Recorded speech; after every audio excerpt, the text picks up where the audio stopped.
কথায় বলে বাঙালির পায়ের তলায় সর্ষে। আমি বা আমার পরিবারও কিন্তু তার ব্যতিক্রম নয়। নমস্কার বন্ধুরা, আমি শাওন।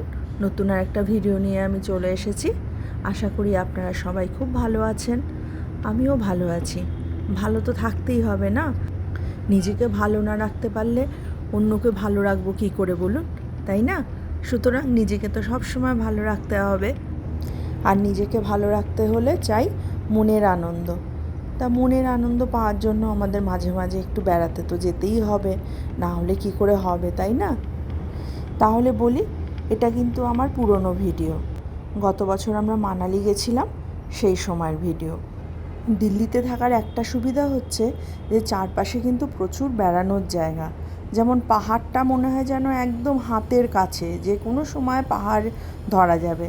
যেমন সিমলা, মানালি, মসুরি, নৈনিতাল, এই জায়গাগুলো তো একদম কাছাকাছি আমাদের দিল্লি থেকে। মানালিটা একটু দূর হয়, ওভারনাইট এই 10-12 ঘন্টা আমাদের জার্নি করতে হয়, তবে গিয়ে মানালিতে পৌঁছে যাওয়া যায়। আর এখানে আমি হোটেলের রুম থেকে এই ছবিটা নিয়েছিলাম। পাহাড় দেখা যাচ্ছে হোটেলের রুম থেকে, এরকম সাদা ঝকঝকে পাহাড় দেখেই আমার মনটা ভালো হয়ে গেছিলো। গত বছর ঠিক আমরা এই টাইমটাতেই আমরা মানালিতে গেছিলাম, কারণ এই টাইমটাতে আমরা জানি যে মানালির ওয়েদার ভীষণ ভালো থাকে। কারণ এর আগেও অনেকবার মানালি গেছি, তাই আমরা মোটামুটি জানি যে কোন টাইমটা মানালিটা ভালো থাকে। চারিদিকে ঝকঝকে রোদ আর ধবধবে সাদা পাহাড়, আর কি চাই বলুন? কিন্তু যেহেতু মানালি আমাদের অনেকবার ঘোরা, তাই আমরা ঠিক করেছিলাম এবারে মানালি ট্যুরটা একটু অন্যরকমভাবে করব। মানে আগের বারগুলো যে সব জায়গায় আমরা যাইনি, আমরা সেই সব জায়গাগুলোতে এবারে ভিজিট করব। তাই এবার আমরা দ্বিতীয় দিনই চলে গেছিলাম ওল্ড মানালিতে। ওখানে রিভার সাইড এত সুন্দর সুন্দর কাফে হয়েছে যেগুলো কিনা আমি বিভিন্ন রিলসে দেখেছি এবং বিভিন্ন ইউটিউব চ্যানেলে যারা গেছিলেন, ভিজিট করেছিলেন, তাদের সব ভিডিওতে আমি দেখেছি। তো সেটা দেখে স্বাভাবিকভাবেই আমার ভেতরে একটু ইন্টারেস্ট হয়েছিল যে জায়গাটা কেমন। কেননা আগে যতবার আমি এসেছি ততবার কিন্তু আমি এই জায়গাগুলোতে আমি ভিজিট করিনি। এখানে রিভারের পাশে সুন্দর করে রেস্টুরেন্ট, অ্যাম্বিয়েন্সটা এত সুন্দর যে কি বলবো।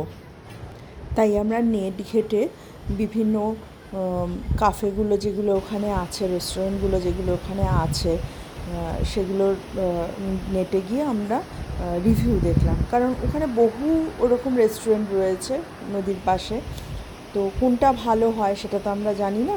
তো সেই জন্য আমরা নেটের সাহায্যে আমরা একটা মোটামুটি ভালো রেস্টুরেন্ট, যেটা সবাই বলছে যে হ্যাঁ হ্যাঁ বেস্ট, ভালো, তা সেখানে আমরা গেছিলাম। আপনারা যদি চান কোথায় আমরা গেছিলাম, তো সেটা জানার হলে আমাকে কমেন্টস করবেন, আমি আপনাদের সেই জায়গাটার নামটা বলে দেবো।